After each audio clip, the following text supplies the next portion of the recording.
इकट्ठे हुए हैं। नमस्ते। मेरा भी नमस्ते। टीशा दीदी। आहा, कितना अच्छा संगीत है। इस संगीत में और इस शांति में बहुत ही अच्छा महसूस हो रहा है यहाँ पे। हाँ, बहुत अच्छा महसूस हो रहा है यहाँ के वातावरण में। इसी के साथ मैं आप लोगों को एक घटना बताना चाहती हूँ। मेरी सहेली के छोटे भाई के साथ ही वो हुई है। दीदी ऐसी कौन सी बात है, हम जरूर जानना चाहेंगे, आप बताएं। हाँ, मैं बताती हूँ। मेरी सहेली की बुआ उसके घर पे आई थी और वो पायल लेके आई थी उसके लिए उपहार में। और जब वो पायल उसने मेरी सहेली को दी तो उसका छोटा भाई छोटू वो बोला कि मेरे लिए उपहार नहीं लाई बुआ। बुआ भूल चुकी थी, इसलिए बोली कि अरे मैं इस बार भूल गई, पर अगली बार ज़रूर लेके आऊँगी तुम्हारे लिए उपहार। और इस तरह कह के बुआ तो चली गई, परंतु छोटू उदास हो गया और मेरी सहेली तो पायल पहन के घूमती रही। परंतु 2 दिन बाद देखते हैं तो एक पायल कहीं मिल ही नहीं रही है। चारों तरफ उसने ढूंढ लिया परंतु पायल नहीं मिली। तो उसने मम्मी पापा को बताया, सबने मिलके पायल ढूंढी पर पायल नहीं मिली। तो सबको लगा कि हो सकता है पायल कहीं छोटू ने ही ले ली हो या छुपा दी हो। ओहो, इतनी बड़ी बात हो गई। अब तो जरूर सब छोटू को डांटेंगे या छोटू से पूछताछ की जाएगी। हाँ, छोटू को मार पड़ी होगी जरूर और बहुत डांटा भी होगा, तब जाके उसने पायल दे दी होगी। अरे हाँ, ऐसा ही कुछ हुआ छोटू के साथ। बहुत डांट पड़ी और उसे मारने का भी डर दिखाया गया और उसे एक कमरे में ले जाया गया बंद करने के लिए। और वहाँ पे उसकी माँ को दया आई तो उन्होंने पूछा, बता छोटू तूने पायल कहाँ छिपाई। परंतु वो तो कुछ बोल ही नहीं रहा था, डर के मारे बस रोए जा रहा था। हाँ, ये तो ओहो, अच्छा ये नहीं तो हुआ। बहुत बुरा हुआ। और पता है उसके बाद क्या हुआ? उसके बाद जब छोटू को बहुत ज़्यादा पूछा गया तो उसने बोला कि मैंने पड़ोस वाले बच्चे को दे दी पायल। और इस तरह पड़ोस वाले बच्चों को बुलाया गया, उससे पायल के लिए पूछा गया कि बता क्या तूने वो पायल देखी। बच्चे ने पहले तो मना किया और बहुत ज़्यादा पूछने के बाद जब ये कहा गया कि बोल क्या तुमने कहीं पायल को बेच तो नहीं दिया, तो बच्चों ने दोनों ने हाँ कर दिया। हाँ, हमने पायल को पतंग वाले को बेच दिया। और इस तरह पतंग वाले को पूछने के लिए ढूंढा गया कि पतंग वाला कहाँ मिलेगा, परंतु पतंग वाला तो कहीं मिला ही नहीं। और वो सब परेशान हो गए कि अब क्या किया जाए, इसने पायल कहाँ बेची होगी। जरूर इन्होंने पतंग और डोरी के लिए पायल बेच दी और दोनों को बहुत डांट पड़ी।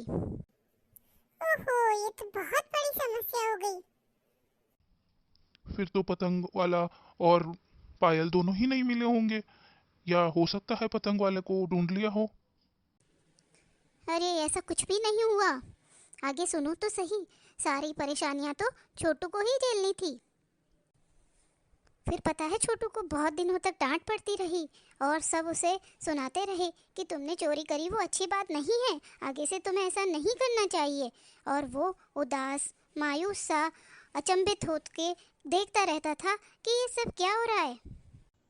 फिर पायल नहीं मिली क्या दीदी? अरे पायल मिल गई। फिर अचानक क्या हुआ कि घर के ही एक कोने में गद्दों के नीचे बिस्तर के नीचे देखा गया, सफाई की गई तो वहाँ पे पायल पड़ी थी।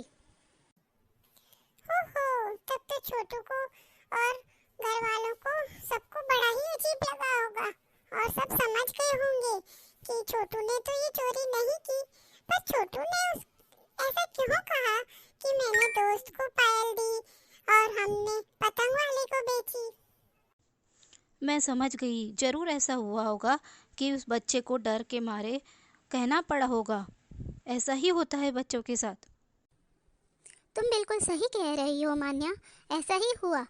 वो बच्चा डर के मारे झूठ पे झूठ स्वीकार करता गया और उसे समझ में ही नहीं आया कि वो क्या कहे, क्योंकि उसे अपराधी उन लोगों ने सबने पहले ही घोषित कर दिया था। ऐसा ही होता है बाल मन के साथ, बच्चों को बिना सोचे समझे उनको जज कर लिया जाता है, उनके प्रति एक सोच बना ली जाती है और फिर वो उसमें फंस जाते हैं और उस सोच से वो बाहर नहीं निकल पाते, तो वो झूठ पे झूठ बोल के अपने अपराध को स्वीकार कर लेते हैं। हाँ दीदी, बिल्कुल सही बात है। बाल मनोविज्ञान को समझना बहुत जरूरी होता है। बच्चों का मन बहुत कोमल होता है, वो कब अपराध बोध से ग्रसित हो जाएं पता ही नहीं चलता। इसलिए आतंक या नकारात्मक वातावरण से उनको सहानुभूति और विश्वास के वातावरण में लाना होता है, तभी वो सच बोल पाते हैं और जो गलती उन्होंने करी होती है उसे बता पाते हैं। सही कहा तुमने ईशान। इसीलिए कहा जाता है अपराध के प्रति करुणा होनी चाहिए, रोष का अधिकार नहीं।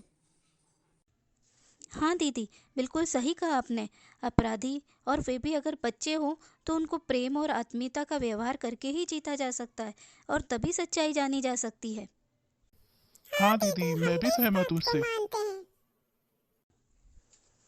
हाँ, तुम लोगों की बातें मैंने भी कुछ कुछ सुनी हैं, मुझे भी समझ में आ रहा है। ये तो हमारे 12वीं क्लास के पाठ जैनेन्द्र जी द्वारा लिखित पाजेब कहानी की तरह ही हो गया। इस घटना को मुझे लगता है सब अच्छी तरह समझ गए होंगे। अब आप सबको एक काम और करना है कि अब घर जाने के बाद आप एक छोटा सा 5 पंक्तियों का लेख लिखेंगे जिसमें बताएंगे कि ऐसी कौन कौन सी घटना है जिसमें बालक अपराधी नहीं होते हुए भी अपराधी बन जाते हैं। चलो अब बहुत देर हो गई है, अब हम सब घर चलते हैं। शुभ रात्रि सबको। नमस्ते। आपने इस घटना को बहुत ध्यान से सुना और समझा होगा और आप जान गए होंगे कि बाल मन कितना कोमल होता है, उस पर कितना गहरा प्रभाव पड़ जाता है छोटी सी असावधानी के कारण। इसीलिए हमें बहुत ही प्रेमपूर्ण और बहुत ही स्नेह भरा माहौल रखना पड़ता है, स्नेह भरा व्यवहार बच्चों के साथ करना पड़ता है। मुझे आशा है आपको मेरी ये कहानी पसंद आई होगी और इसीलिए मैं चाहूँगी कि आप मेरे वीडियो को लाइक करें, सब्सक्राइब करें और शेयर भी करें, जिससे कि कई बच्चे इस तरह की या बड़े भी इस घटनाओं को देख के समझ सकें कि हमें किस तरह का व्यवहार अपने बच्चों के साथ करना चाहिए। अलविदा दोस्तों, आपका दिन शुभ रहे। जल्द ही अगले वीडियो में मिलेंगे। जय हिंद, जय भारत।